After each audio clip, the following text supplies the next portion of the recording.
born in Baton Rouge, Louisiana on November 14, 1939. My parents were Rosalind and Leslie McKenzie. I've lived in Baton Rouge all my life, except for a short time in 1944 to 1946 when my father was in service. My grandparents were from Haynesville and Homer. My father was from Homer, and his parents were William and Martha McKenzie. Mother was from Haynesville, 14 miles north of Homer, and her parents were Nancy and Shelby Bean. Hence, you see why I'm named William Shelby. I went to the first grade in Haynesville, and then thereafter we moved back to Baton Rouge, and I attended Highlands Elementary School and South Downs Elementary School, and then went to the University Lab School for the 7th through the 12th grades. In the 11th grade, I began dating my future wife, Molly McVeigh. Although most of my classmates were going to LSU, and I would have been perfectly happy to go to LSU. My parents aspired to me looking at other schools, so I applied to Princeton, Harvard, Yale, Stanford, and Duke. And much to my amazement, I was accepted to all 5. I had never been on the campus of any of them, and eventually I chose Princeton mainly because it was the furthest south of the Ivy League schools. During my senior year, my future wife, Molly McVeigh, graduated from LSU in December of 1960. And we were married on January 27, 1961. And our honeymoon was driving back from Baton Rouge to Princeton for my last semester. We had an apartment on a farm that was in a rural area near Princeton. The name of the farm was Washington Well Farm because allegedly George had refreshed himself there on the way to the Battle of Princeton. We spent that one semester together in New Jersey, and then drove back to Baton Rouge, and I entered the law school in September of 1961.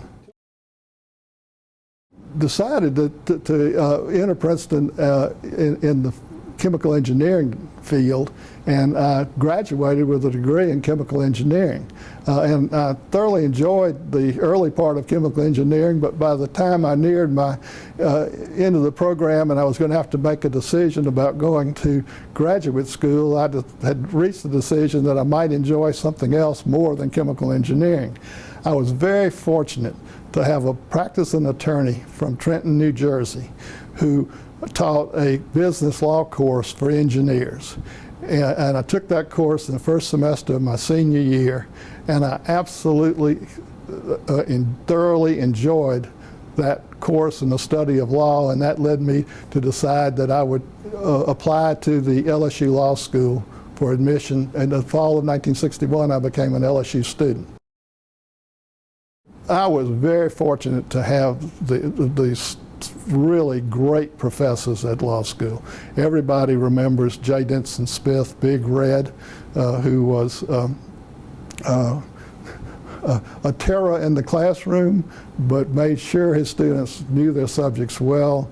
I had George Pugh to teach federal jurisdiction and procedure and evidence.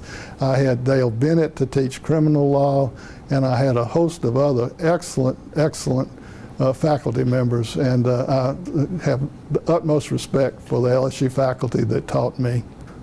I graduated first in my class in the LSU Law School, and was a member of the Order of the Coif and editor-in-chief of the Law Reviews. After I got out of law school in 1970, I received a call from Dean Paul Hebert asking if I would join the adjunct faculty.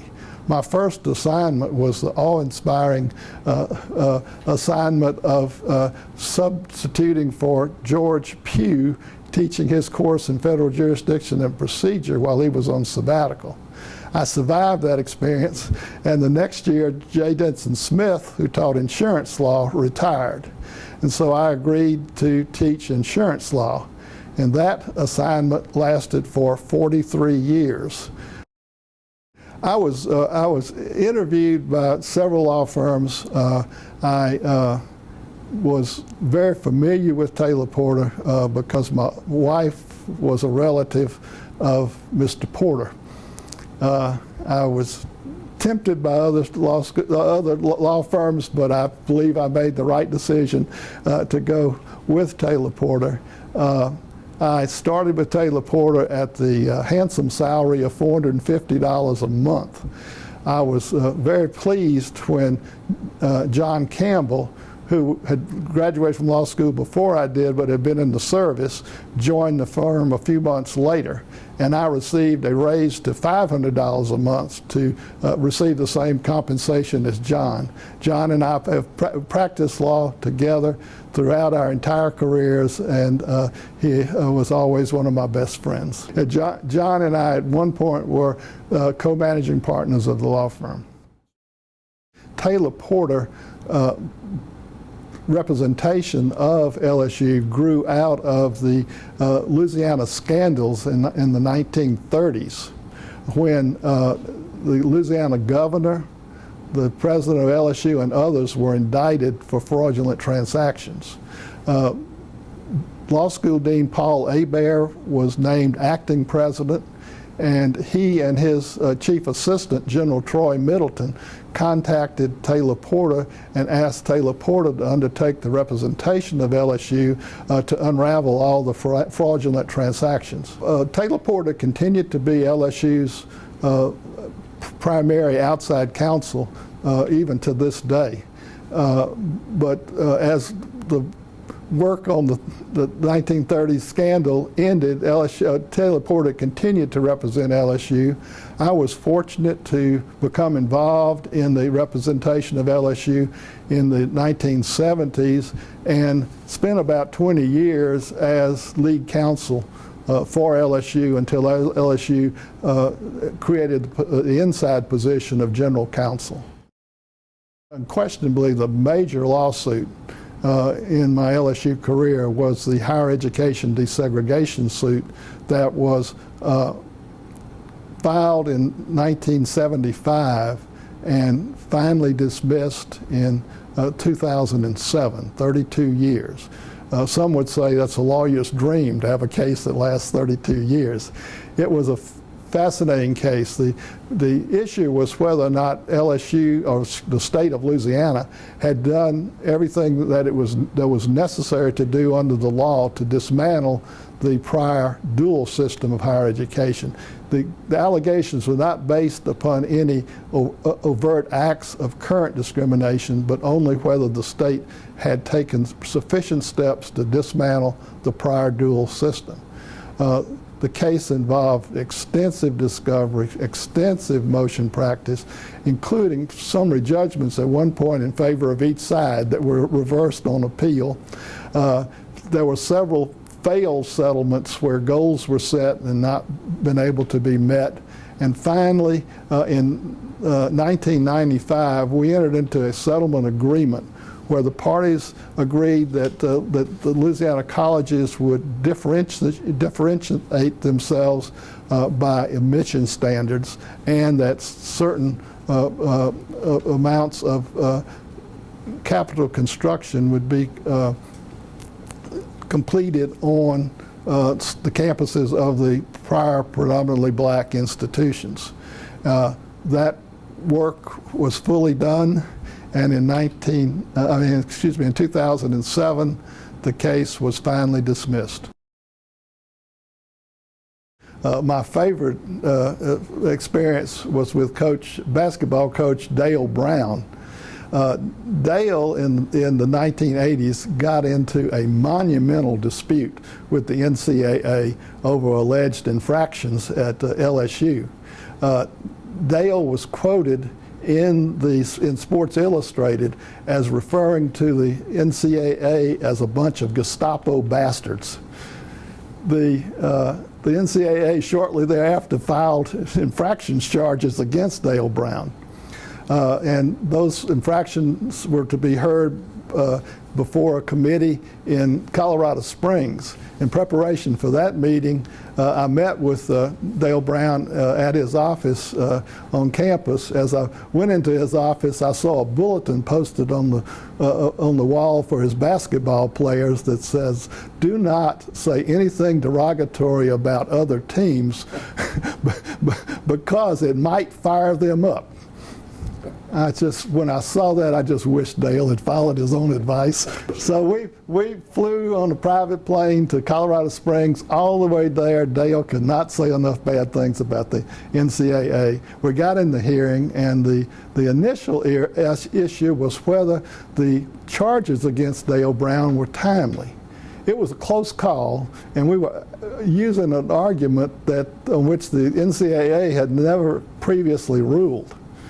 We argued that the charges were not timely. The infractions committee recessed, went out, came back an hour or so later, and announced that they agreed with LSU and dismissed all the charges against Dale Brown. The insurance treatise came about from a conversation that I had out of the blue with a telephone call from Mike McKay, who was then chairman of the insurance section of the Louisiana State Bar Association. Mike said that his section perceived the need for an insurance treatise and offered me a stipend if I would undertake that project. Well, I agreed only on the condition that I could recruit a bright young LSU professor, Alston Johnson, to be my co-author. Alston agreed. So then Alston and I divided up the insurance topics, and we wrote the treatise, and Alston already had connections with the West Publishing Company, so we prevailed upon them to publish our treatise as volume 15 of the Louisiana Civil Law Treatise series, and our first edition was published in 1986. The Gaylord case involved the release of a highly toxic chemical, a big red cloud, over the town of Bogalusa from the Gaylord Chemical Company. As soon as that red cloud dispersed, another cloud of as soon as that red cloud dispersed, a multitude of attorneys descended upon Bogalusa, including no less than Johnny Cochran, fresh from his victories in the O.J. Simpson case. In any event, 16,500 claims were presented in a class action in Washington Parish, Louisiana. We were representing excess insurers who, under the Louisiana Direct Action Statute, could be sued. And those insurers recognized that they each needed separate coverage counsel, but that it was be economical for them to hire separate counsel whose job it was to defend them on the merits of the case. So they retained me and my partner Arthur Abercrombie, and the number of other Taylor Porter people assisted, but hired us to defend the case. And so we were actually involved in the trial that took place over 3 months in Franklinton, Louisiana. The case was tried in 2 phases. In the first phase, the jury was to determine liability and damages for 15 randomly selected plaintiffs, and then to determine whether or not Gaylord was liable for punitive damages for release of this chemical. The jury made the decision on the first phase, awarding very small amounts to the trial plaintiff, but they found Gaylord liable for punitive damages. So the second phase of the trial began to determine the amount of the punitive damages. We were within 2 days of wrapping up phase 2 of the trial when Gaylord Chemical Company released another big red cloud of this highly poisonous substance. The Gaylord Chemical and some of the lower level insurers settled the case before it went to the jury. we were both members of First United Methodist Church. I was a member of its board, and in fact chairman of its board for one term. And Molly was always active as a Sunday school teacher and involved in civic activities. I was also involved I was president of the Louisiana Arts and Science Center and the Baton Rouge Sheltered Workshop, and served for 10 years as the general counsel for the Baton Rouge Chamber of Commerce. I've served on the board and other committees of the Louisiana Bar Foundation, which I consider to be an extremely important organization. I've also been president of the Baton Rouge Bar Association. I've been president of the Louisiana Association of Defense Counsel. I've been a fellow of the American College of Trial Lawyers and its Louisiana State Chair. And all of those organizations I have thoroughly enjoyed.